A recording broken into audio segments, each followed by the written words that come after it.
So let's get started, everyone. Super excited for all you guys to be here. When you guys think about Canadian dream, what do you guys think about? Real estate. Real estate?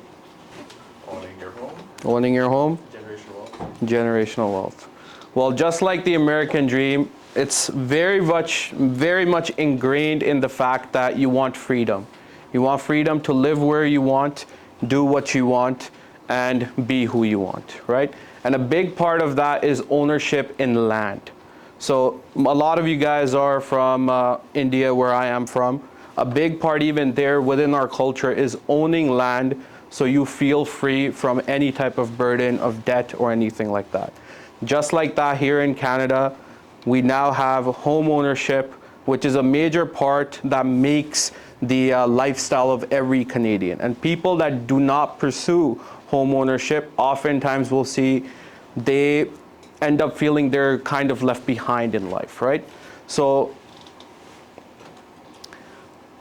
what we will discuss today is who I am and who are the guests that will be coming here. We'll discuss a little bit about what the process of buying real estate is in Canada in general, and what the mortgage process is, what you can do to get financing so you can work towards owning your very first home. We'll discuss a little bit about the types of properties that exist, pre-construction and resale. For the sake of this seminar, we're not going to be discussing commercial, although that is another option as well. And we will discuss what's the difference between Ontario and Alberta these days, as a lot of people have been interested in migrating between the two provinces. So a little bit about myself. I am Harman Heir, as you guys may know already at this point. I'm a licensed realtor here in Ontario. I've been selling real estate both in Ontario and in Alberta since 2021. And primarily for Calgary, I've been selling those properties since 2021, before the craze kind of started here in Ontario with the migration of people from BC and Ontario moving over to Alberta.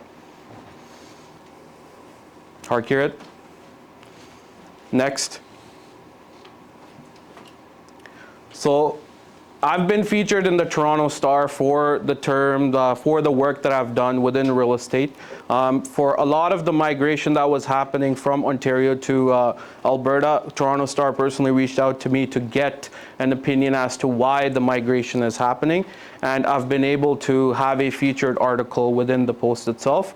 If you guys look within the course material for the slides, you'll get the QR code directly to the article if you wish to read it. And we'll have guest speakers here today, including Trishul, and we'll have Ikbir. Thank you, Harman. My name is Ikbir Khangura from Khangura Partners. Fantastic. And of course, we will have Pam from Desjardins. Hello. And all three of the guests will be covering the most important aspects of home ownership, which is mortgage financing, lawyer, and of course, insurance. So why real estate? Can some of you guys tell me? Why real estate in general? Why do you want to buy real estate?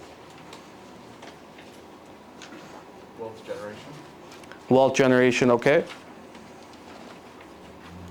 So in general, typically we look at real estate because we want, of course, home ownership, but also because it serves as one of the most stable investing platforms within Canada itself. A lot of people look into stocks, but most people within Canada are millionaires through real estate itself, because time after time it has proven to be one of the more stable assets to purchase and hold in the long term. Of course, over the last 3 years, there has been really turbulent times with prices going up and down. However, in the long-term horizon, if you look within the graph itself that I've provided within the slides, you will see the average growth that has happened over the last 50 years is tremendous. So real estate cannot be lost, cannot be stolen. nor can it be carried away. Purchased with common sense and paid with in full, managed and with reasonable care, it is about to be one of the most safest assets that you can purchase. And this was a quote that was provided by Franklin D. Roosevelt, which was one of the presidents in America. Now, why should you buy a home and not rent? Can anyone tell me? Just pay your mortgage instead of paying others' mortgage. True. Anything else? Building equity. Building equity, okay. So those are very two key aspects. I'm looking for two more. Good ROI. Good ROI, yes. Personalization, yes. So like each of you guys have mentioned, long-term growth, personalization, build equity, and of course not paying someone else's mortgage, right? You're paying into something that belongs to you and you're creating long-term wealth for yourself. So a lot of these reasons are some of the reasons why individuals go into home ownership and why a lot of Canadians really work hard to buy these assets and hold them over the next 20, 30 years, because it's some of the things that you can pass down to your children as well. If you really want to build equity and you want to build wealth over time, real estate has served to be a very, very good asset to do so. Because unlike stocks, which you can purchase, and sometimes the growth within stocks is much, much higher than real estate year over year, but unlike stocks, real estate is still a tangible asset which you can still hold even in a down market. Because compared to a stock where a company goes bust and the stock is completely wiped out, at least if you're buying real estate, you get to hold it. And if you're able to get through the tough times, in the next 4 or 5 years, you will still be in a better position than you were when you purchased the property. So for anyone that's here, why would you rent rather than buy? Can't afford it, yes, very good. Save for down payment. Meantime. Save for down payment, okay. Anything else? Yes. You're not committed long term. You can leave almost within a month. Yes, that's very true. So if you're a professional that is oftentimes moving from place to place, let's say you're in the military and you get reassigned to different locations all the time, it might not necessarily be a wise idea to invest a good chunk of money within real estate and be locked to a location right when you know that in a year or two you're no longer going to be there. Because as safe as real estate is, it's not necessarily a liquid asset. You can sell it, but it takes a couple of months, if not years, depending on the type of property you own. Yes? But I have some clients that have jobs like that have to move around for work, but they still invest into real estate as an investment, still build that equity, right? So I have some people that are buying homes in Sudbury, like, Yes. multiple units, just to generate some income while, they rent themselves where they live so they can move around. That's a model that a lot of clients have been starting to do, especially the ones that I call them nomads that have to Yes, move yes, around yes. for work, right? And that's a very good point, and that's something we will discuss on the investment aspect, right? So what we're discussing here, why wouldn't you personally buy real estate to live in there, right? So point being that if you are someone that's moving around a lot and you don't necessarily want the hassle of buying, selling, or even managing tenants, it may not be an investment that's necessarily good for you, right? Especially if you're an individual that's traveling between countries all the time, it might be better for you to get a home where you're more so permanently situated compared to Canada or anywhere else, right? But we will look into that too. And second point being, the market is sometimes volatile, like I mentioned. Even though real estate is very reliable in the long term, if you're purchasing something and you over leverage yourself, you may not be able to hold that property, and it can be very, very expensive to let go, and the losses can be very, very severe if you don't keep your budget in mind and all the other things that you need to keep in mind. So the basic math of home ownership is very simple. It's the mortgage amount plus the down payment equals the total amount of home you can own, essentially. So there's two types of real estate. One is resale, which are properties that have already been built. And these are all the homes that you see around yourself all the time. And then there is also pre-construction. So pre-construction are the properties that take 4, 5, sometimes 6 years to build. So these are oftentimes condos most often, like the ones you see within Square One, Brampton City Centre, all these different cities, Toronto especially, you can see new condos coming up every single day. These are properties that take a couple of years. Both resale and pre-construction carry a good amount of benefits, but it just depends what your personal situation is and as to what you want to do with your money at the time. So to give you some benefits of resale, it's very quick home ownership. So you get possession ideally within sometimes as soon as 2 weeks to as late as sometimes 6 months to a year, right? Depending on what your closing terms are. With pre-construction, if you know you do not have the necessary total down payment you need to purchase the home, or you don't have the necessary income or credit to purchase the home, you can buy a pre-construction property, granted you qualify for the mortgage, and then you're able to slowly save more money over time as the property is being built and pay down the deposit to the builder. Now, the biggest challenge with that is if you are someone that wants to live in a home now and you want to stop renting, while it's great that the property is going to be built in 2 years, it also means that you're going to be renting for those 2 years as well. So as you're saving, you're also paying rent during that time. But a lot of investors these days and first-time home buyers are looking into pre-construction options a little bit more, because it offers that flexibility of the deposit and it gives them more time to get their finances sorted.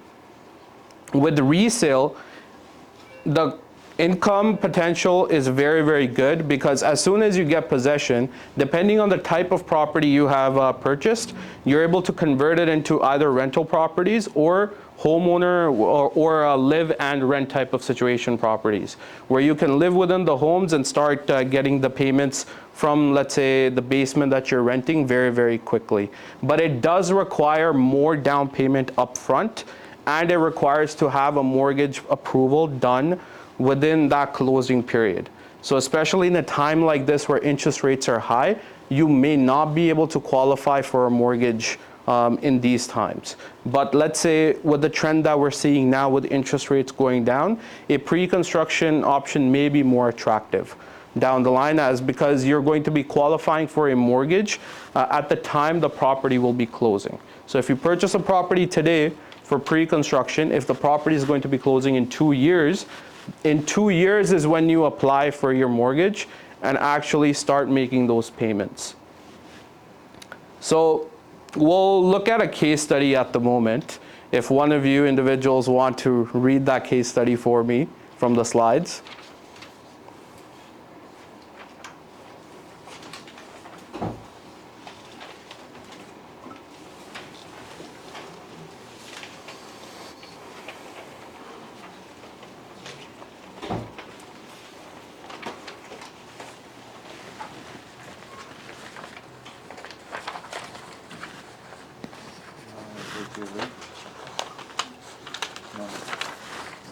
I'll play this one. Yeah. Sure.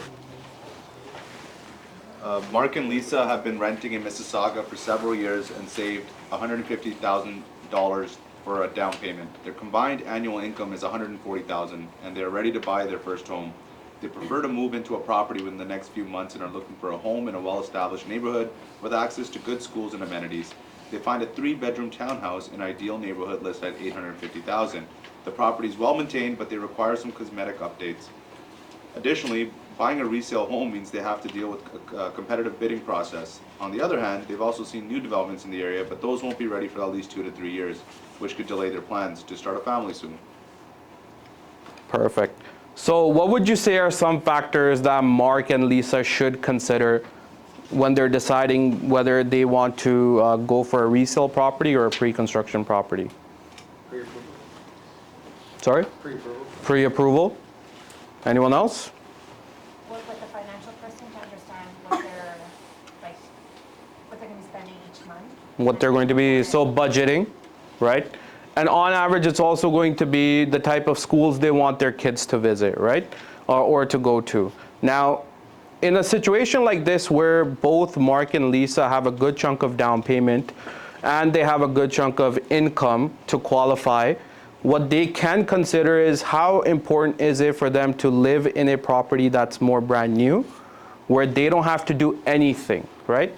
Because even if they're buying a resale property and they can move into it now, some individuals simply don't want the hassle of going through renovations at all. And that's one of the attractions of pre-construction. But for more investor-savvy individuals who want to be more hands-on with their property that can coordinate renovations, oftentimes if you're going for resale, you're able to get it under market value sometimes because you're willing to put in that work to restore that property to its prime condition. So we'll go ahead. So now we'll also look at the pre-construction case study, but I think we'll skip this one. So now, who can tell me what's a principal residence and what is an investment property? Yes. For residents where you physically live inside the home. Okay. Investment property is when you either buy a home, you either rent it out or put it Airbnb, trying to get some cash flow off the property. I hope for appreciation for cash flow. That's very correct. So when it comes to principal residence, right, Trishul mentioned that it's a property where you are living yourself, right? So ideally when you hear about first-time home buyers purchasing properties with just 5% down, I know a lot of people hear 5% down all the time. Let me clear that, it's rarely true in the GTA. Even if you qualify for 5%, chances are you're not going to be able to buy the property, because 5% only allows for the first $500,000 of the purchase price. And average property prices in the GTA are around $850,000, right? But nonetheless, the point of a primary residence is that you are the one living in that property completely, okay? It's not an investment property where you are renting the property out to other individuals and collecting rent in return. So this is something you have to keep in mind with your goals as to what you want to do with the type of property you're purchasing, because it can have a lot of great impacts as to how much money you need upfront and how much what your affordability can be, because the lenders have different criteria for different type of property uses. So if you want to run something for Airbnb or for investment, you really have to look if you have the budget and the numbers to make that work. A lot of people these days are doing a mix of both, where they're purchasing the property as a primary residence. As long as more than 50% of the home is under your ownership and you are living in it, you're able to rent the remaining to a potential tenant. So this is the scenario where a lot of people, especially in Brampton, Mississauga, GTA, you see where the landlords are living upstairs and they're renting out the basement for additional rent on a monthly basis. Now with resale, like I mentioned, the down payment has major differences between the two. So for primary, as long as you qualify for it, you are able to get a property for 5% down. However, for investment properties, you are going to need a minimum of 20% down in order to purchase that property. And that can be a major hurdle for individuals that are simply looking to rent out the property. And like Ikbir mentioned, nomads that are out and about traveling all the time. If you want to pursue that type of lifestyle, you really need to have the budget to do so as well. But we will discuss some strategies as to how you also can build up to that. Because once you have purchased your first property, it really opens up leverage for you. So as equity builds over time, you're able to use that leverage to purchase additional properties. But this is something we will discuss a little bit more towards the end of the seminar. Good question. So if I'm a first-time home buyer and if I want to purchase a property for primary residence or principal residence, only then I qualify for 5%? And Yes. if I'm going for investment, I do have to pay 20%? Yes. So generally, let's say if you're a lot of people, what they do is they purchase pre-construction properties. Even for myself, when I originally purchased my pre-construction property, I bought with the intent of living there. But as circumstances change, it didn't make sense for me to move to the city.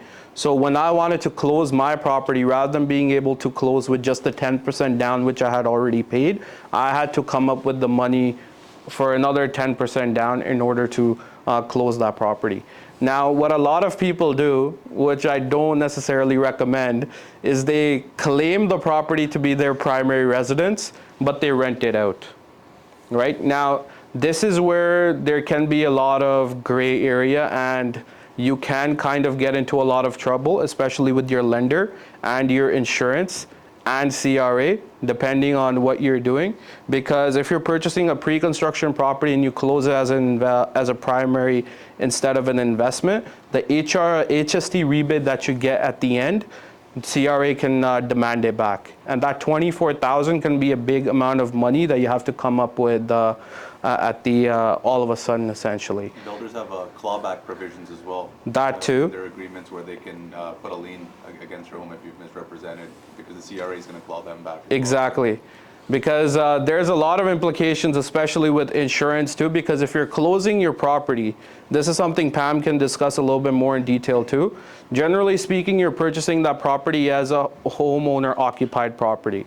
But if someone else other than yourself is renting that property and you're not living there, if, God forbid, a fire happens or anything happens to the property, there's water damage of any kind, when insurance does their investigation and they find out that tenants have been living there, they can refuse the claim outright. And that you could be in the hole for hundreds of thousands of dollars in that case.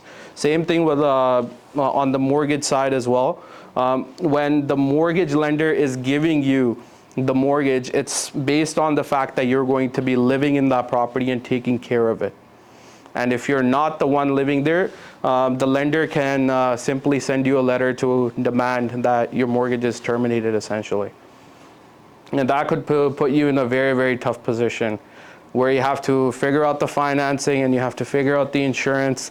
You have to go back and forth with the CRA, because they won't contact you right when you've closed the property. They're going to contact you a year, 2 years afterwards. And they're going to ask for proof that you were living in the property from the point that you purchased and supposedly started living in the property.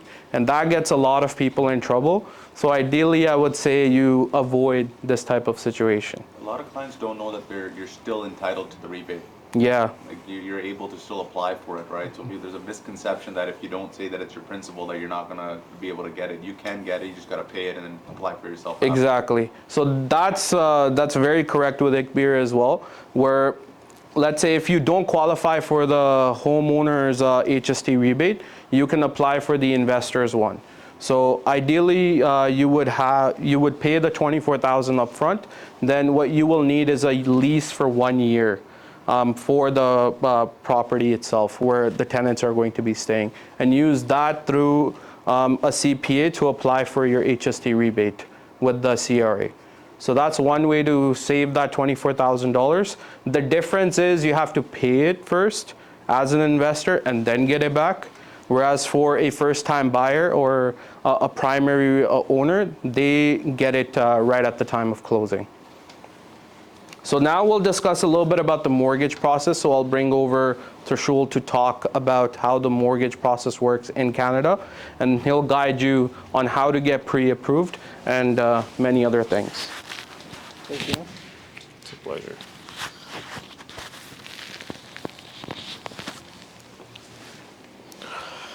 Hi everyone, my name is Trishul Gogna. Nice to meet all of you guys today. I was just in your position, first time home buyer in January this year. Me and my brother, we bought our principal residence together, so I know how stressful and how hard is it to find your own property and everything like that. It's a really stressful process, I can imagine. So where to begin for your first time home buyers? Where to begin? First things first, you have to know your budget. How much can you qualify for? How much can you purchase? What is your purchasing power? And where do you want to purchase? Because in every city has different market and different pricing of what the home is going to cost. First things first, you need to know is get a pre-approval. How much can you buy? Can you qualify for a $500,000 mortgage? Can you qualify for a $600,000 mortgage? Next thing you know is you need to know how much down payment you have. Do you have proof of down payment, 30 months, 30 days, 90 days proof of down payment, or it's gonna be gifted to you from your parent or a sibling or some sort of family member. Gotta know where your down payment is coming from, because that is really essential, because if you don't have proof of down payments, the banks are not gonna fund you for your mortgage, and that will cause a lot of problems on closing. Next thing you need to know is find your trusted realtor. Obviously, we have Harman Heir, who is really trusted and very professional realtor, so he'll find all the properties in your criteria that fits your needs. And then after you put an offer, and then that's where I'll take care and help you with the closing process of your home. Right. Next, I'll be talking about why you should get pre-approval. And this is really, really important. There's 4 important steps, 4 important reasons why you should get pre-approved. The first thing is you know your budget, you know how much you're going into, how much you're going to purchase, so you don't go over your budget and you're not scrambling when it's time to close your property for extra funds. Once you have a pre-approval, you'll be taken 10 times more serious when it comes to buying your home. If you don't have a pre-approval and you're putting in an offer, you cannot go firm, as someone else will take your dream property away from you and you will lose out. Lastly, you have peace of mind, because at the back of your head, you know, I guarantee you could get a $600,000 mortgage, $700,000 mortgage. I have $200,000 in down payment. I qualify for $800,000 purchase price, or whatever the purchase price is. You're stress-free and don't have to worry about any complication or any implications at closing time. So Harman already touched of what are the minimum down payments and everything like that on your home. So under $500,000, you need 5% down. From $500,000 to $999,000, you need another 10% down, right? But now in December 15, 2023, they're changing that now, so you could go 10% up until 1.5 million, so you won't need the 20% over $1 million anymore. So now after over 1 million, from now till December it is 20%, then after December it's 1.5 million, then you need 20% after. So how does the mortgage process work is we look at your debt to income ratio and your credit score. Your credit score is really, really important when it comes to purchasing your home, because if you have under a 650 credit score, you will not be able to qualify in your traditional lenders like TD, Scotiabank, National Bank. You'll have to go to an alternative lender, which there's lots of fees associated and everything like that. So we look at your income, we see how much you could qualify. If you're business for self and declaring income, then 100% A. If not, we have to go through a B lender, which is the fee of 1.5% that's added to your mortgage amount.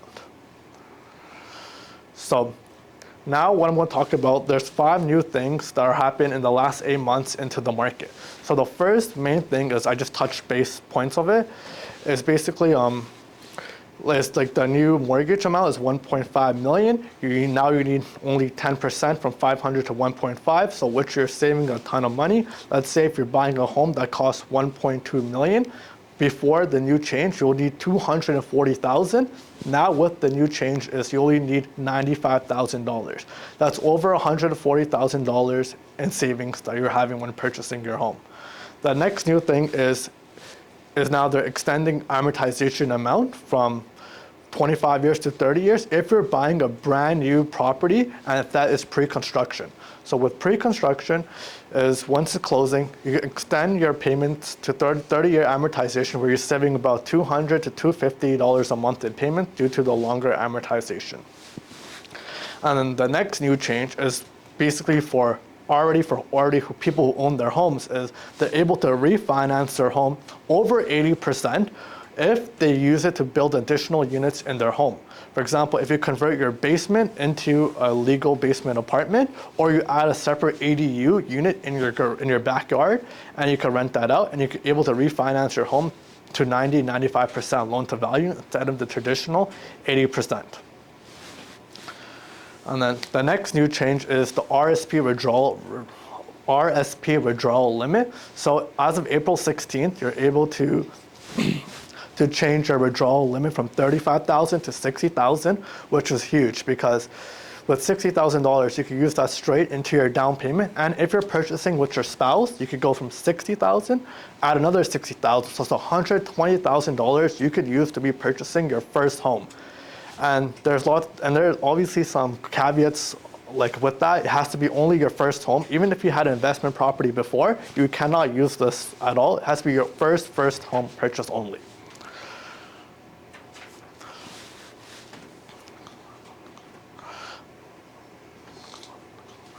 All right, so on that, the last thing I want to talk about is for current homeowners, if you already own your home and you're planning and your mortgage renewal is coming up for renewal, what the new thing is, you're able to transfer your mortgage to another institution without having a stress test. That means you don't have to qualify at the bank with the higher interest rate of 2% added on top of the mortgage amount to qualify for your mortgage. This, you can easy to transfer your mortgage to another institution, and the benefit for that is once you transfer your mortgage to another institution, you'll automatically get the lowest possible rate, and you could get up to $5,200 in cash back on your mortgage amount. All right, so now the next interest rate drop. When is that gonna happen? I believe October 23rd, 2024, we're gonna have another interest rate drop. This is because in September, inflation number was 1.6%, which was an all-time low. So in my opinion, there's going to be a 0.25% drop, but a lot of people are speculating that there might be a 50 basis point drop in the market because the Bank of Canada wants to be super aggressive with their next drop. Before you continue, Trishul, Yeah. Can you explain what basis points are?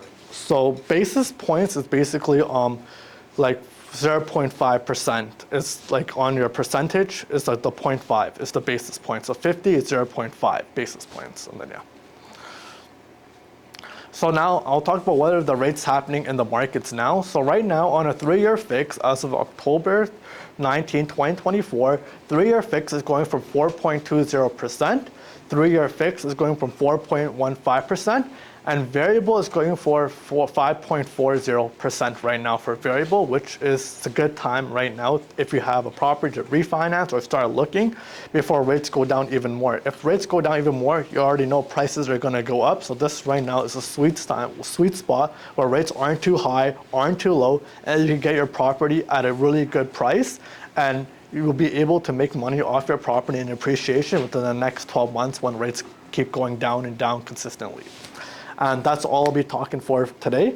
And Harman, are you continuing again with more about closing costs of your property and everything like that? Thank you so much for your time and listening. I really appreciate it. And after this presentation, I'll be here for another hour or so when everything is done to answer any questions you guys have, okay? Thank you so much. Fantastic, Trishul. Thank you. Thank you, Harman. So far, homeownership seems pretty simple and complicated at the same time, right? And we're about to make it even more complicated.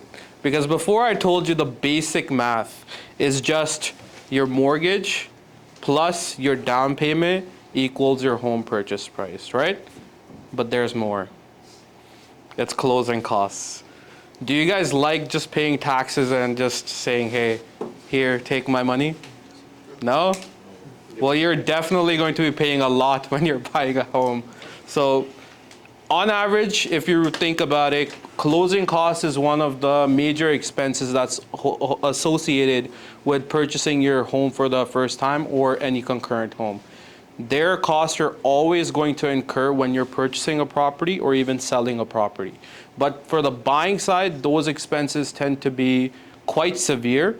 Because normally speaking, working with a realtor like myself, you won't necessarily have to pay any fee to me to help you buy a home. However, on top of your down payment, what you do need to save are closing costs. And these can be anywhere between 1 to 3% of the home that you're purchasing.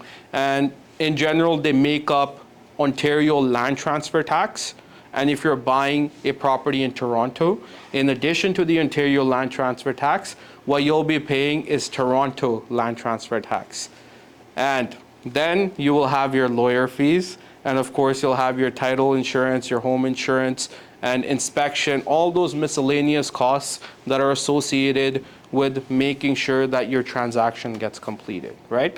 Depending on what type of lender you qualify with, whether that's an A lender, which are banks, or B lenders, which are credit unions, or even private lenders, there's different type of fee structures associated with mortgage. And someone like Trishul, who's a mortgage agent, and not just a mortgage specialist working at a singular bank branch, he's able to look at all the different options for you, whether that's banks, whether that's credit unions, or even private lenders. So depending on your needs, he can help you out with all of those things. But carrying on with closing costs, if you're purchasing a property that's around $500,000, you're most likely going to be paying a land transfer tax of around $4,000 to $5,000 on that property purchase. So if you're saving the minimum down payment of just $25,000, you also need to save another roughly $5,000 to $6,000 for your closing costs. So you don't just need the minimum 5% down of 25, you're going to need another $5,000 to $6,000. And that's money that will get paid directly to the mortgage agent, lawyer, home insurance, and all your miscellaneous costs. Now, these costs can be quite severe. So it's very important for you to budget, because I've seen a lot of people go purchase a home, they have the minimum down payment, they think everything is fine and dandy, they place the offer, they provide the deposit, it's time for the mortgage, and the mortgage lender asks, okay, where are your closing costs? And they don't have it.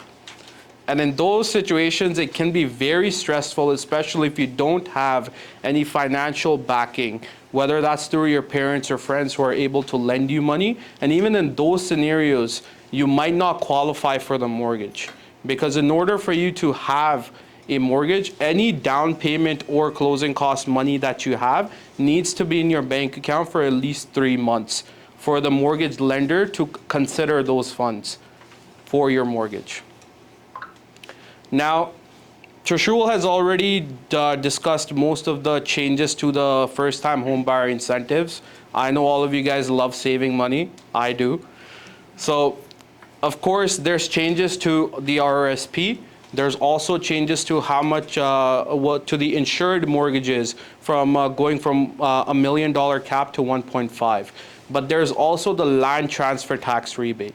So if you're purchasing a property as a primary residence and you're going to be purchasing it as a first-time buyer, you are entitled to Ontario land transfer tax rebate as well as Toronto land transfer tax rebate.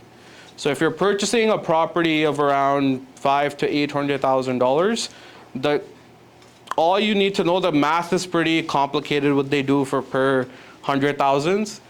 The max you can save with these rebates is around $8,000. So it's still a good chunk of money which can go directly towards your down payment as well, or even other, let's say, home renovations that you will be doing for your home.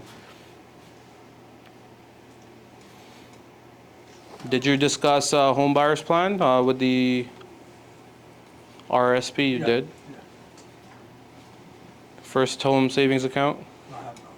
So there is also something known as a first home savings account. And this was originally brought to kind of level the playing field a little bit for first-time home buyers, because the previous incentives that were available by the government were quite outdated for the amount of purchasing power we need here in the GTA. So what this is, the first home savings account, it's an account like a TFSA that you can open at any of the banks or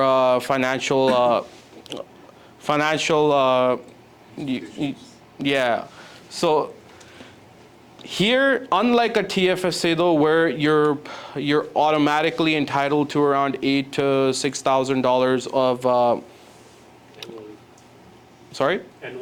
Annually, you're entitled to that amount that occurs within your entitlement.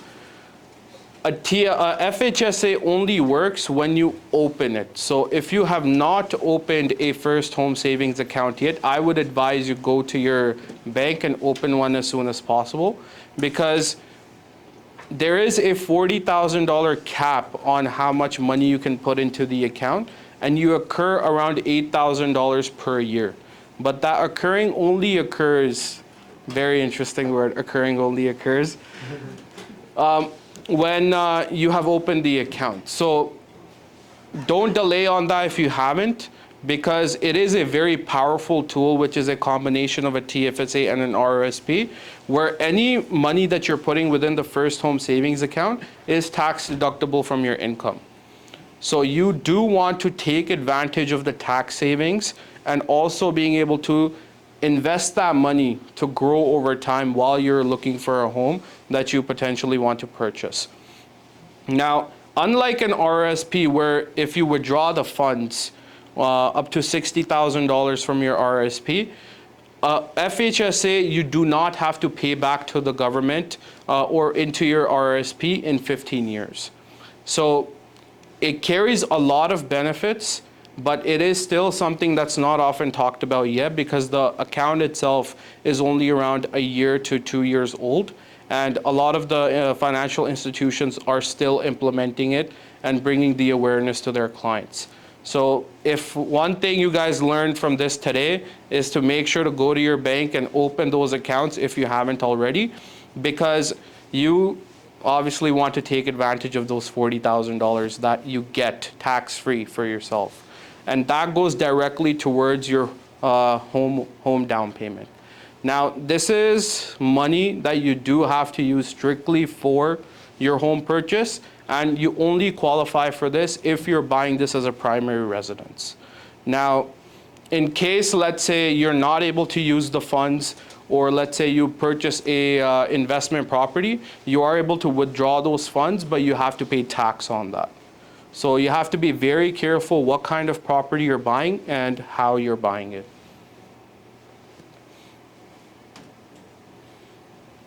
Next. So mortgage changes we have also already discussed. Trishul went over that through detail. Now, what we'll go over is Ontario and Alberta. Who has heard of Alberta so far? Fantastic. Now there's someone that has actually purchased a property there as well. What do you guys know about Alberta? Huh? It's cold? It can be. What else? It's a growing population. Growing population. What else? The home prices are less compared to Ontario. Like you can go buy 2 homes at the similar price you buy one here. Bingo, yes. What else? More cash flowing properties. More cash flow properties, yes. So whatever, all the things you've said are absolutely true. Yes, it is cold, but people manage, right? Now, Like property taxes are much lower, and it's not property tax. What is that called? Closing costs? Land transfer tax. Yeah, land transfer tax. There is 0 to none land transfer. yes, that's correct. So the So- first time home buyer, I guess it's 0. I think It's for everyone. For general everyone? investors and first time home buyer is 0, no land transfer tax. Yeah. So to go a little bit more in detail, the craze with Calgary, Edmonton, all the other, let's say, eastern provinces started during COVID as prices started to skyrocket and affordability really became an issue for a lot of people. Now, Calgary and Edmonton are one of the more populous cities. They're practically the only 2 major populous cities within Alberta, but they have a very strong economy within the oil sector and of course within the tech sector lately. So Calgary itself has invested a lot of infrastructure within, let's say, film production as well as tech. So a lot of the, let's say, the new Hollywood shows and movies that you're actually seeing, you may think the shooting has actually been done in America somewhere, but most of the rural farmlands or beauty that you see within a lot of shows like The Last of Us, that was all filmed in Alberta. So there's a lot of talent that's migrating, not just from Ontario, Montreal, and BC, but worldwide people are coming over to Alberta and calling their home now. And like you mentioned, one of the main attractions is the price. and a lot of the incentives you get not only as a first-time buyer, but as an investor as well. So to compare Ontario, how familiar are you guys with the landlord and tenant board process here? Right here in Ontario, the tenants have more like control over the property. Mm-hmm. But in Alberta, I think, like I have heard from some people, that if they don't pay the rent, then there's a process, like you can get out the tenants in 15 to 20 days. So Yes. it's a government process, they call the cops and get the tenants out if they are not paying either rent. That's very correct. And to kind of go a little bit more into detail with that, the landlord and tenant board really tried their best to protect tenants at a very, very vulnerable time in COVID, where a lot of people lost their jobs.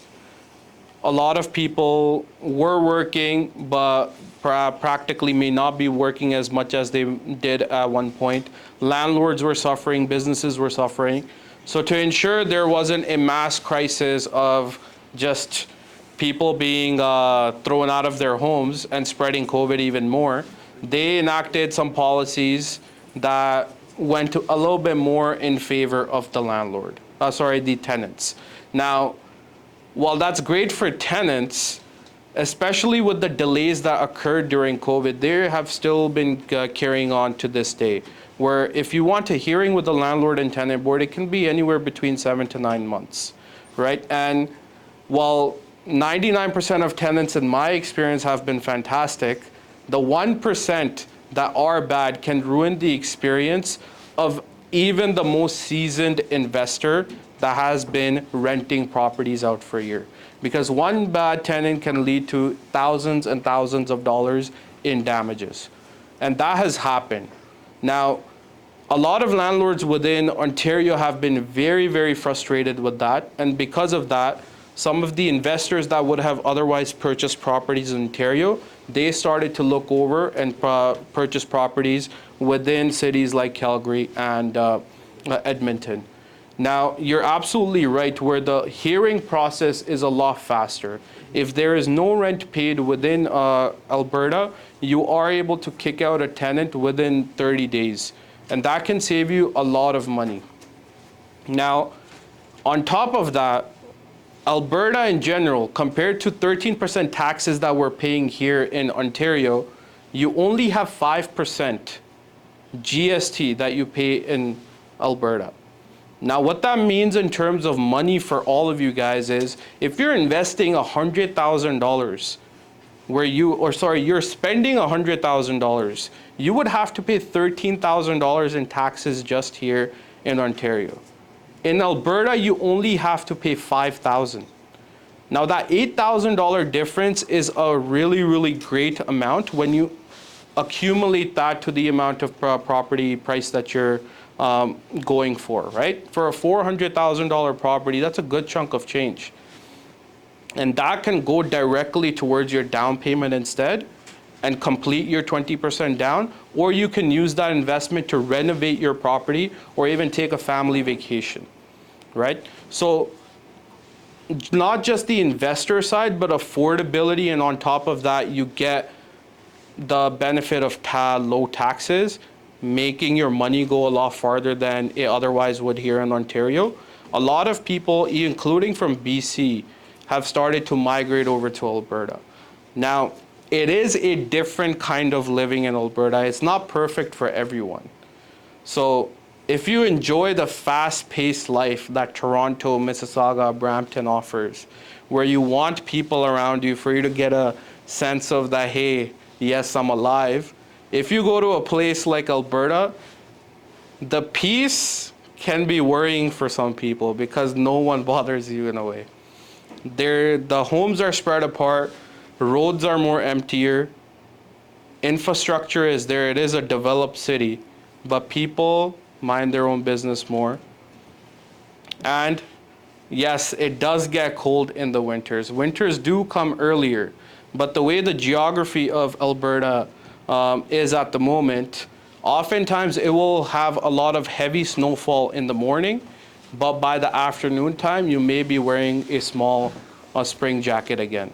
right? Because the waves that come over, the hot air waves that come over the Rockies, they warm up the city very, very quickly because Alberta, for the most part, is flatlands after the Rocky Mountains.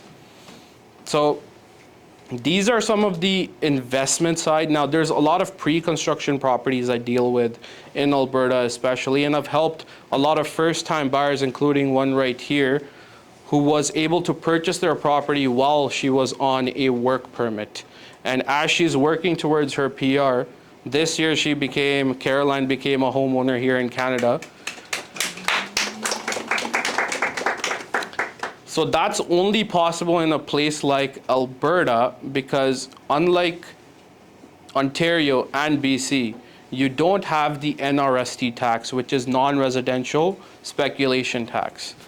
Now, these are, again, one of the policies which were implemented for the good of the people, but didn't really make any difference to Ontario real estate, if we're being honest. But what it did do is a lot of individuals that are here in Canada, either on student permit, work permit, it did prevent a lot of people from being able to purchase properties here. Because with the NRST, not only do you need the down payment and the closing costs, you also need 25% additional funds to pay to the government, which does not go towards your property purchase. Now, granted, you can get this back from the Ontario government, the federal government, but you have to apply for it. And with the government, sometimes that process can take some time. They're very keen on getting money from you, but it's very, very seldom they provide payment to you on time. But in Alberta, since you don't have NRST, it allows opportunities for a lot of people that are on student permit that have the means, either through their friends who are pooling money together, and rather than renting, they want to live in the property and they own instead. It allows them that opportunity to purchase a property and not have to worry about renting on a year-by-year basis. So this is just a gist of Ontario versus Alberta, but we will discuss a little bit more on this. I invite all of you guys to reach out to me if you guys are interested to learn how both provinces compare, because I do have projects both there and here. Now, just because it may be affordable there, I will never push you to purchase a property there because your personal circumstances might not fit the requirements. Everyone that I have personally tried to sell properties to are individuals that had the means of buying an investment there or had the mobility to move their jobs over there and not take a significant income reduction, sometimes even take a raise by moving to Alberta itself. So that's all for now. We'll kind of go over questions at this time. And I'd love for Pam and Ikbir to join me. And any questions you guys have, especially Trishul as well, any questions you guys have, we're here to answer. So if we buy an investment property in Alberta, suppose, and I'm on work permit right now, so if in the next 3 years, as per the government policies are changing day by day, so if I'm not able to secure a PR here, then what will be the consequences in the future? Like I have to sell the property, or I can still have it and stay in India and get the rent or something like that? So the benefit is you necessarily don't need a PR to buy it. You're able to close it on your work permit too, right? Now that's something you will have to kind of take into account for your own personal circumstances. You'll have to discuss with your immigration lawyer as well as your real estate lawyer. I can chime in. There's a lot of non-resident investors as well. So we do deal with a wide variety of clients that are investing that are based out of India, China, different countries. So just because if you're not able to, it doesn't work out here in the long term, doesn't mean that you'd have to let go of the property. The difference would be in terms of the taxation. You'd still have to file your taxes here, so you'd have to talk to an accountant about that. So that will be like a non-resident tax included whenever I get the rent? Yes, exactly. It's just you would have to be filing your taxes for the Canadian investment, right? But again, you talk to an accountant about that. But if, after 3 years, we must be getting appreciation in the property. So 100%. So at that point you can sell it. Yeah, get the money and go back to it. Yeah. So to clarify a little bit, there is a ban on foreign purchasers buying properties in Canada, right? But if you're already here as a work permit or a student permit, there is that kind of, I will say, gray area a little bit where you are. Great. The exemption, like if you're under a work permit, right, you're able to purchase Yeah. it, right? You just have to fit the criteria. You'd have to file your taxes for a certain amount of time in order to be able to purchase, right? They've extended the ban now, so they're going to continue this for the next, well, we don't know when it's going to stop. Yeah. You do want to make sure that you before you put in an offer, you speak to either a lawyer, your realtor, or somebody to make sure that you fit under that exemption, just because if you are in violation, the government could take back the house and sell it on your behalf, yeah. Like for the most part, if you're already in the country, yes, you can even buy here in Ontario. You can buy a house anywhere in Canada, right? It just depends. What are the implications of purchasing a property in each of the provinces, depending on the status that you're currently carrying, right? A lot of these issues go away once you are a PR. So there's not much you have to worry about other than the typical home buying process, right? But as someone that's on work permit or student permit, you are able to buy it here in Ontario too, but then you need that 25% NRST ready, right? Or you can instead buy in Alberta. If you even want to carry it as an investment, you're able to do that there too. Just simply rent it out, but you do need that minimum 20% down payment prepared. If you're going to be buying with a lot of friends, right? All of you guys pool your resources together. Those are typically the recommended methods rather than having to do it all on your own. You pool your resources, especially if you've come as immigrants, you don't have parents in the country. It's better to work with someone that you already trust. Granted, I would say you have firm agreements in writing as to who owns how much of the property. And that's something Ikbir can definitely help you draft as well. Thank you. Yes. What questions come to mind? How much your car loan affects your mortgage whenever you're trying to get a mortgage on a house like 800,000. So how much your car loan affects it? A very good question. Trishul will answer that for you. Come right here.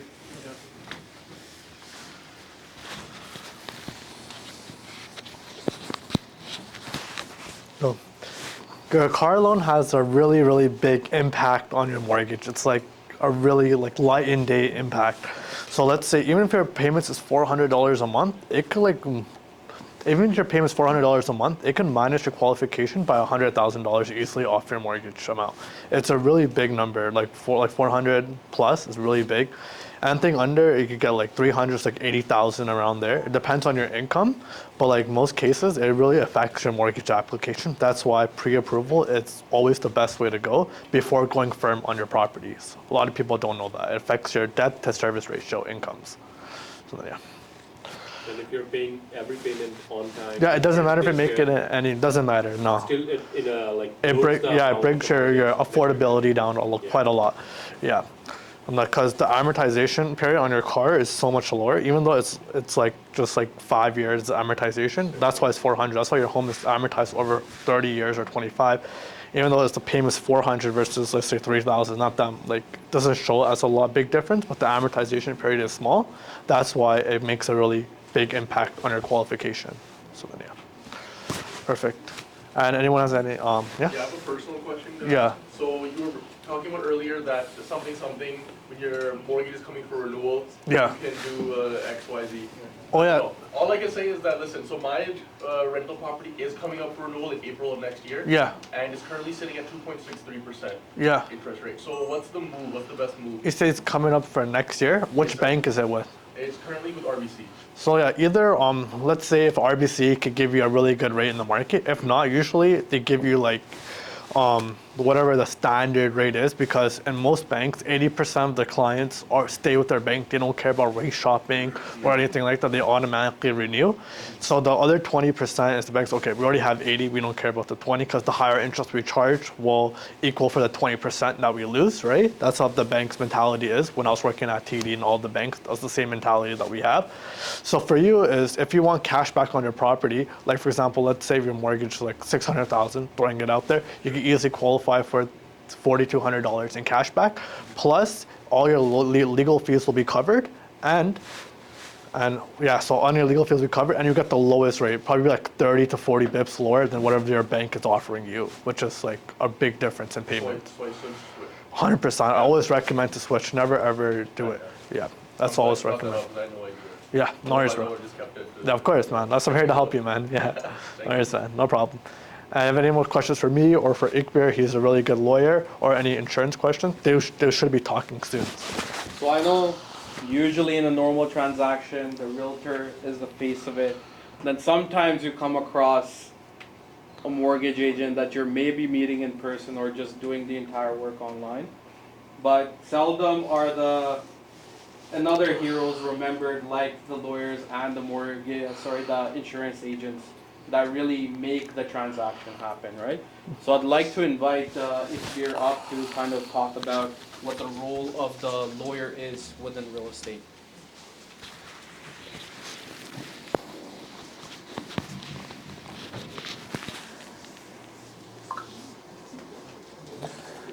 Hey guys, my name's Ikbir. I'm the managing partner at Khangura Partners LLP. We specialize in corporate, commercial, business, and wills and estates. One of our largest practice areas is real estate. We work with a ton of first-time buyers. I'm actually really happy that Harman has seminars like this set up, because oftentimes you'll get a first-time buyer purchasing their property. They don't know anything about the closing process, don't know how mortgages work, and once you've signed and you're contracted into a deal, you don't really have much wiggle room to exit it without any repercussions or penalties. So I'm here to answer any question that you guys might have. Just shoot. How quick can you close on a property? How quick? Yeah. If you have your mortgage instruction, if the mortgage is approved, you have instructions, you can close it as soon as possible, right? You can close it on a day. I've closed properties in the same day, right? So if you firm up a deal today, you can close tomorrow. It's all about having finance and the title search and those requisite things ready. I think one of the things I want to discuss with you guys, and I know it's a Q&A period, but it's just about the closing process in general, right? So obviously you guys have heard that the first thing you're supposed to do is go to a mortgage professional, see what you're pre-approved for, work with a realtor that could find you a property, obviously see if that property is insurable as well by working with an insurance professional. One thing that a lot of people don't really consider is, what does the closing process look like? I break it down in the synonym, the example that I always give is that, this whole process is almost like a marriage, right? When you're with the realtor, it's like the honeymoon period. You're excited, you're looking at homes, you're going on these drives, and the emotions are running great, right? But then, the marriage begins, right? And that's when you're usually dealing with the financier, right? The mortgage broker, and that's when, you're looking at things and figuring out how this purchase is going to happen, right? And usually when it comes down for the consummation of the marriages, that's when you come to the lawyer, right? This is when the deal is going to get completed, right? So one of the most important things to do is, if you guys are a first-time home buyer, make sure you build your team early on. Especially if you're in, either buying in unfamiliar territory.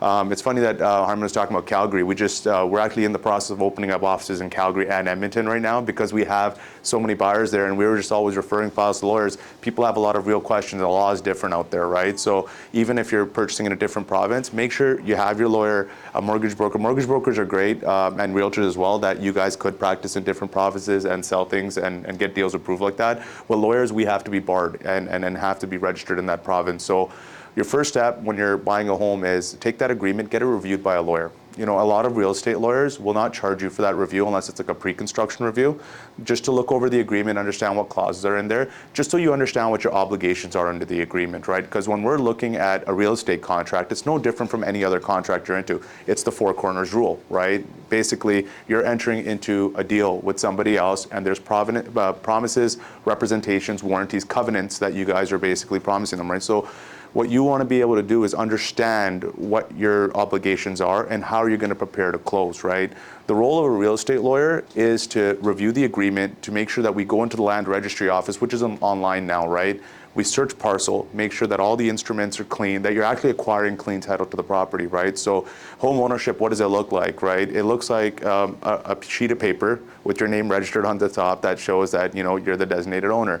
But there's usually in resale property, there's a long chain of ownership, right? So you need a lawyer to thoroughly review the previous registrations, make sure there's no liens, encumbrances, any restrictive covenants that could be registered on the property. You want to make sure that whatever you're paying for, you're actually getting clean ownership and quiet enjoyment of the property, right?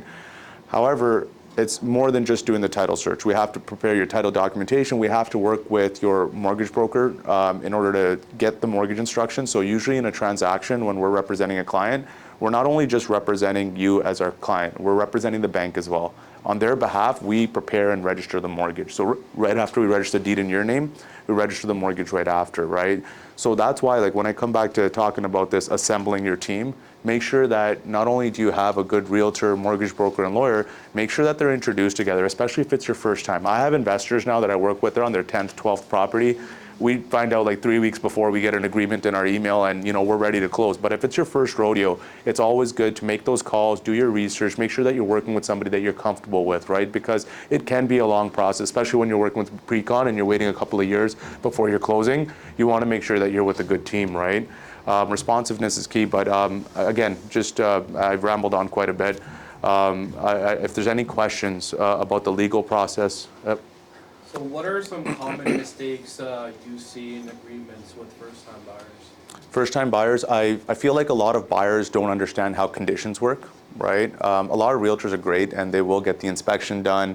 They'll go ahead and get the mortgage financing, you know, completed. They'll meet those deadlines. But the most common mistake that I see a lot of first-time home buyers making is not understanding what their agreement is, right? And ORIA has tried to make it simplified. So we use a standardized form across the board that shows that, you know what, that these are the very standard boilerplate clauses that you should be using to when you're purchasing a property. However, when you're not understanding the contract and what these dates are, we had a lot of first-time home buyers actually, and this is odd, when they bought during the peak, they thought if they don't close that they can just walk away from the contract.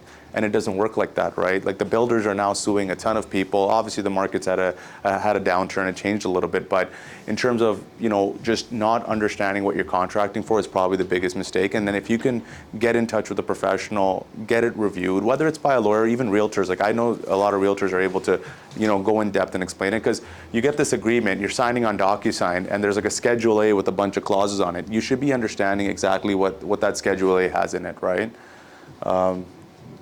Very true.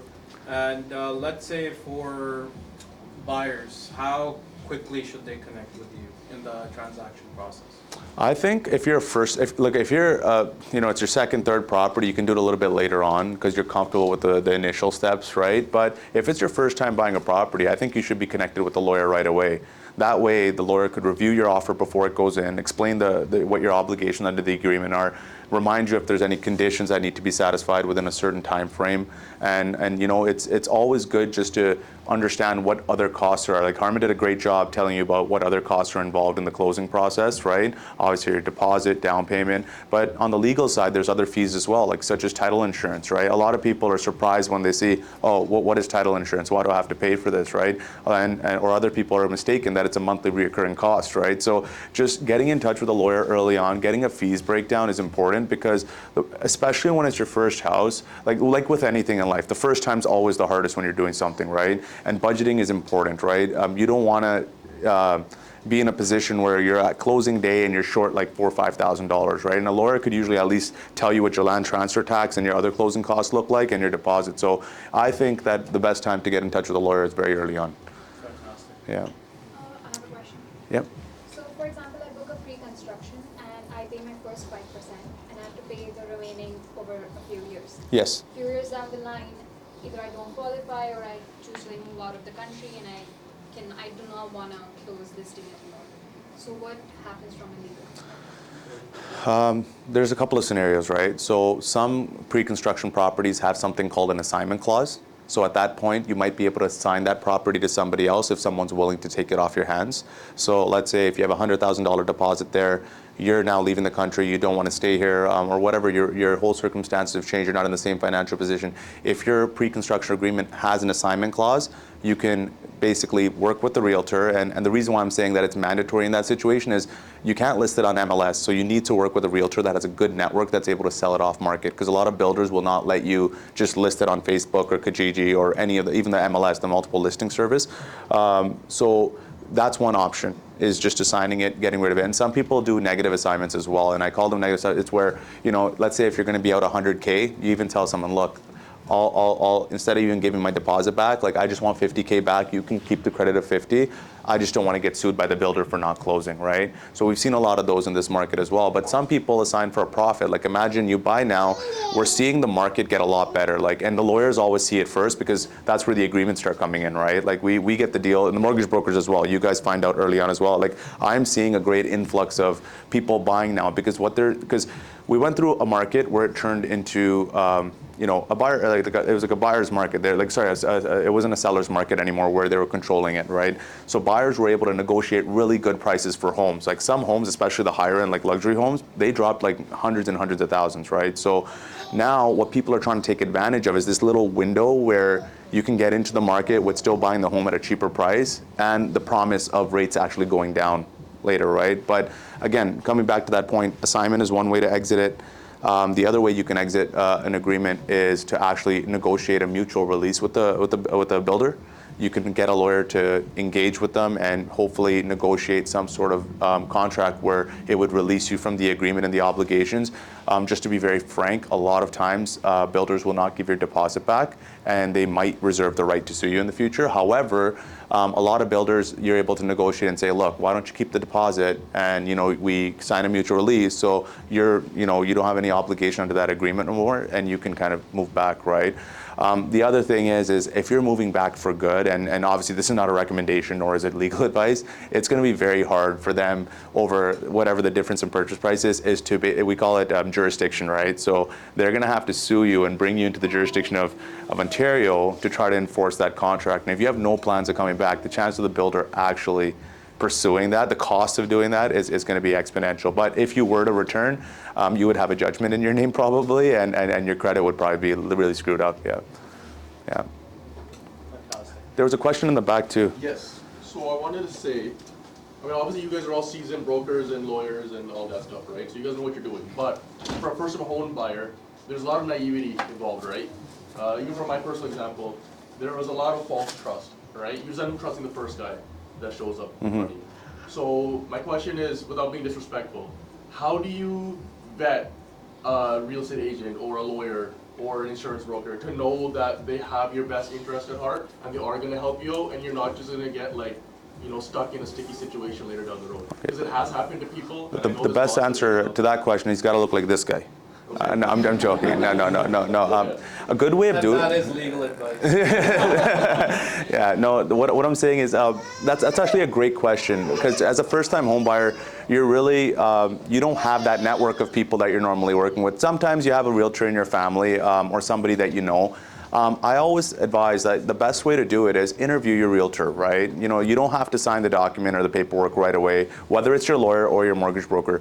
This is not a process that's going to be started and finished within the same day. You're going to be probably looking for a home for weeks, months. Some people, and I'm sure the mileage on your car will tell you, you're probably driving around for 6 months looking for a home sometimes, right?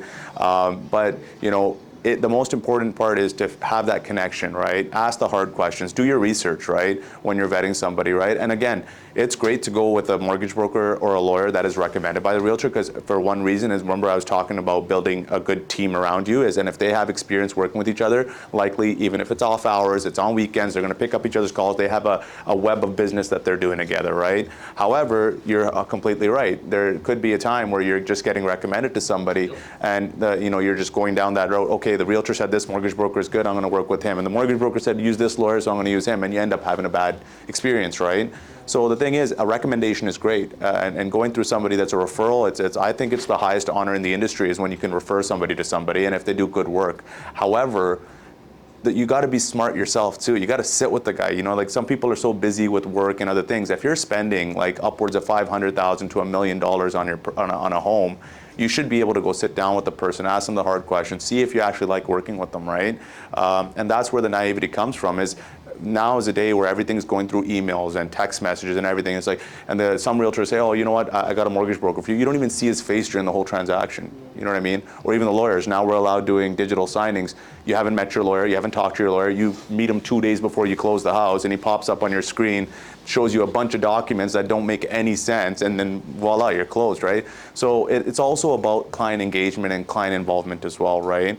Insurance brokers, I'm sure all the time, you probably don't even see your clients half the time. It's a lawyer saying, or a broker or somebody saying, hey, we need an insurance policy, we're closing in a couple days, right? So it's like, part of the job is for the professionals to be, upholding their standards and working within them, right? But there's an onus on you as a first-time buyer to do your due diligence, to meet the people, and to satisfy yourself, like if you're actually working with people you're comfortable for. Because sometimes it's a common case where, the guy's an absolute professional, is great at what he does. People don't jive together sometimes, right? Just personalities clash, right? So again, that's a long answer to your short question. That's how it should be. Yeah. So I want to introduce. Thank you, guys. Fantastic. So I want to introduce Pabla now. Of course, the other part of owning a home is protecting your investment and all the money that you've put into it.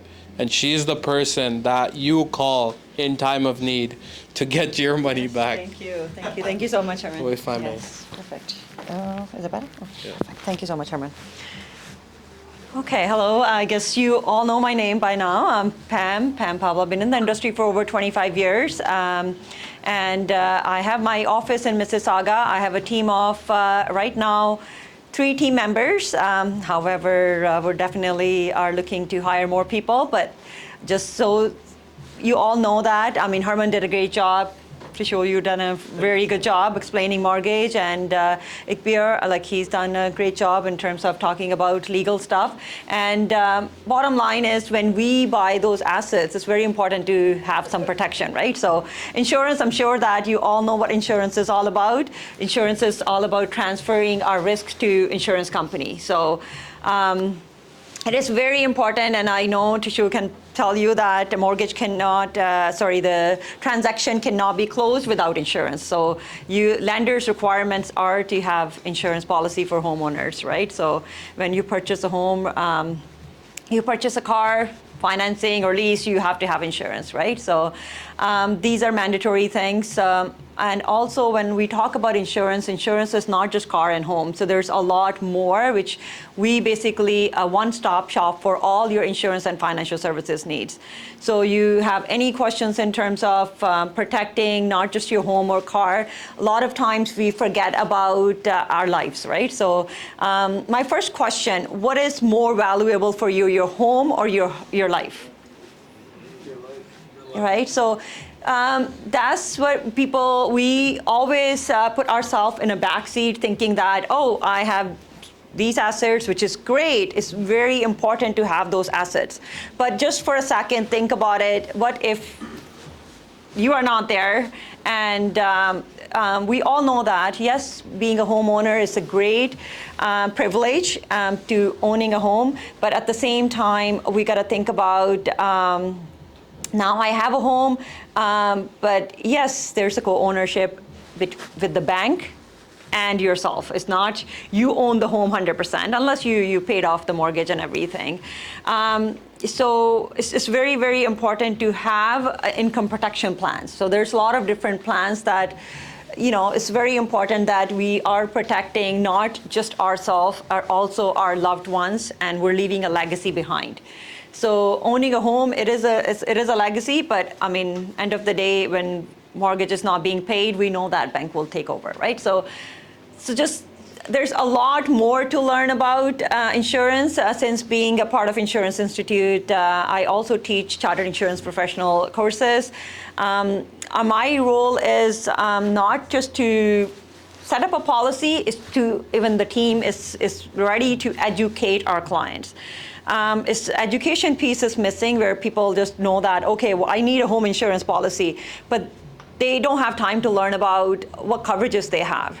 So it is very, very important to ask questions and educate yourself what you're getting into.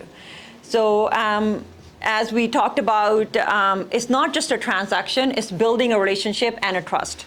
It's very important. Yes, we get calls and we set up those policies, but my role is, because I know that I have a team who is ready to set up those policies within a few minutes, my role is just to meet and build those relationships and trust with people that this is the face behind it, that if you have any questions, I know a lot of people, being that I have a team, I don't need to give my cell number.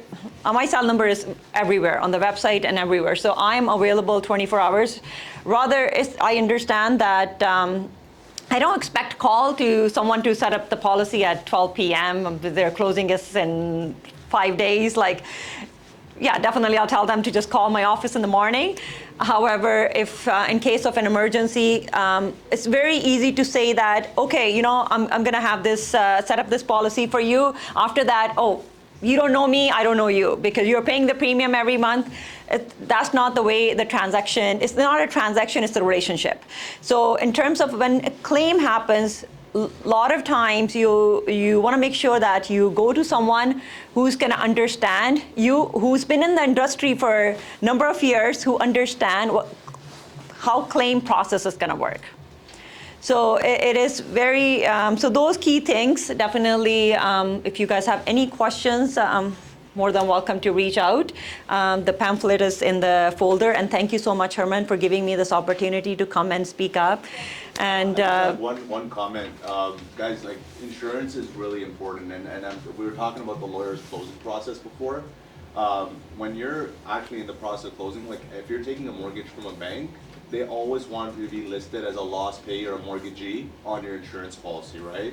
So that's why it's important to get in touch with an insurance broker as soon as you've made an offer to purchase a property, because that premium that you're paying per month is also something that's going to be factored in as a cost, right? So budgeting is important when you're buying your first property. You want to look at what your mortgage is going to cost you, maintenance, also insurance, right? So a lot of people don't think about insurance till a couple days before closing, right? And you don't want to be stuck in a policy where last minute you just have to take the first one that you get, right? So getting in touch with an insurance broker early on will make your closing process a lot smoother. A lot of first-time buyers, when we're asking them for the insurance policy, they're asking us, why do we even need one, right? But you're making one of the most biggest investments of your life, you have to insure it, right? And working with the right person that's not only going to get you the policy, but as she said, also understands the claims process in case something goes wrong is highly important. Yeah, no, thank you so much. Yeah. Yes, it's very important, and let me tell you, with my own experience, I have seen that some lawyers will close the property without telling their clients to get insurance, and I have seen those fire claims. When we're talking about fire claims, we're talking about millions of dollars. Clients, for them to come out of that money is... Yeah, and there's different types of policies as well, right? Like you want to make sure if you're buying a home, you're living in it, you want guaranteed replacement cost. Yes. Because let's say if you buy a house for $400,000 today, and the market changes, labor, materials, everything down the line is a lot more expensive. And let's say 7 years down the road, your house burns down. If you don't have it insured and you don't have that GRC, if you don't have that guaranteed replacement cost, they will only cover up to what your policy's limits are. So if that rebuild of the home exceeds those limits, you're going to be on the hook for paying for that. So it's not just getting insurance; it's also understanding the policy you have and making sure it has the endorsements that are important for you to have that coverage that you require. Yes, that's great. It's not about just saving $5 or $10, it's just saving millions of dollars later down the road. Those $20 a month could be the difference between $1 million you have and don't have in time of need. Yeah. Yes, that's right. And when we talk about income protection plans and health plans, it's very, very important. I always tell people that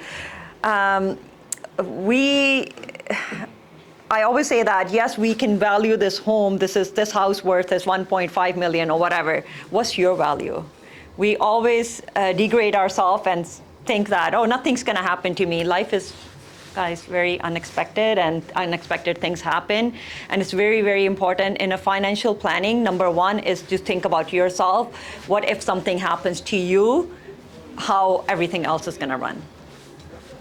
protect yourself first before we're protecting immaterial things or. But you know, the thing is, like, your mortgage is still gonna be due, your rent is still gonna be due, right? And if you That's get right. critical illness, disability, anything like that, like, you're still gonna have to pay these expenses, right? So, I just from my personal experience, when I was younger, I didn't care for insurance, I didn't think about it, but now I've bought insurance on everything that I own, like, whether it's my cell phone, my children, myself, my home, like, you know, it's like, and the reason is once you're in the industry and you see things go wrong and things happen to people, right? Like, you become a little bit more critical thinker of these things, right? That, hey, you know what, like, it only costs X amount every month, but, you know, God forbid I get into a situation where, you know, I do need the money. You know, it's a lot of money to come up with all at once, right? Whether it's paying off your mortgage in one shot, right? Like, you know, a lot of people, life insurance, they don't think about it, right? Even having, you don't need a whole life, just getting a term to pay out your mortgage. You know, you bought this home, you spent your money on the down payment, your life savings are in that home, and now God forbid something happens, you don't want to have to sell your home, right? So just getting a policy that'll, you know, if you die, that, you know, at least your family could stay in that family home that they bought, it's important, right? Very important, that's right. And we always worry about getting a warranty for the phone when we purchase a phone. Oh, I just in case something happens to my phone. What if something happens to you, right? So, It's my yeah. fourth one this year. And then I'm sure you get the extended warranty on it, right? So, Like, I got Apple Care, I got everything. yes. Everything, you know? And we don't think about ourselves, right? What if something happens to Sometimes It's not us? even yourself, it's my kids. They're watching something and they're done with it and they just throw it, right? That's More right. than insurance, the case would have been cheaper. Yes, and insurance does not cost that much. I mean, I know that's a misconception that, oh, I don't need life insurance. If I buy life insurance, I'm not going to live longer. No, it's a peace of mind. I always say that if you have a life insurance, you'll live longer because you have peace of mind. You can sleep well at night thinking that, God forbid, if something happens to me, everything's been taken care. Yeah, like, you know, as a sole provider, sometimes you think about it, oh, like, you know, what happened, you know, if I pass away, what are my kids gonna do? What's my wife gonna do? You got a policy, you're like, you know exactly what they're Yes. gonna do. They're gonna enjoy their life. Transfer that risk, transfer that stress to insurance, not keep it to yourself. That's all it's. Risk mitigation. It's very Yes. important that you don't necessarily just buy a policy and forget it like oftentimes people do. It's very important to maintain an ongoing communication with the agent themselves too, because in time of need, you need to know what the next steps are, and they can guide you exactly what you need to do going forward. Let's say something does go wrong, right? That's right. During the COVID times, like we had seen how unexpected things can happen. Anytime. We're on the road Exactly. all day, like anything could happen, right? So, I mean, I always say that turn on the radio 680 news and then you just hear left, right, center. Or the Fort and It's highway, just, anything can happen. exactly, that's right.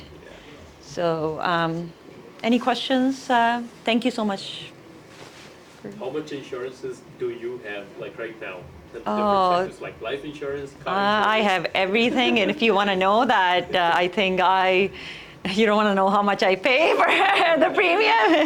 Probably $1,000 A lot more than that. Yes, being in insurance, because it's very important that I value myself first, then I value anything else. All right, Life so insurance is a must thing. That's As per right. your recommendations. Especially with Yes. some like whole life policies, you can use it as an like investment vehicle, right? You can borrow against it in the future, right? So even if you don't have money for a home, you start buying into your whole life, and you know when it comes time for a home, if you need to borrow back for like a down payment or something, you can do that as well, right? It's cool, but you should talk to Pam. She seems like Yeah. she knows what she's doing, so. maybe one question. If you have a money-making machine, let's say, guys, you have a money-making machine, you know that machine is making money every day. Would you buy insurance just in case something happens? Or Sure. okay, so we're a money-making machine. We work and we make money. What if something happens to us? Just think about it. I guess it's very important. Fantastic. Any questions? Any other questions, anyone? I have a question for you. Yes. You know, I was working at the bank for like 6 years, right? Yes. And then they don't have the banking insurance on their credit protection is not the greatest at all because it's called depreciating insurance because even though like let's say you buy your house for 800,000, mortgage to say 600,000, every time you pay down your mortgage, it keeps going down, right? Let's say there's only $100,000 left. you only pay off the 100,000, right? With your insurance policy, do you get the full 600,000? Full 600, that's the difference. So what happens is, I understand, I just don't want to say it. I know a lot of times what happens is, because you go through medical for most of the policies, depending on your age, depending on what, when you're doing the questionnaires, when you're completing those applications. So let's say the medical process could take 10 days, could take 15, could take 2 months. So in that meantime, let's say you're closing the home and then your mortgage broker offers you a life insurance policy.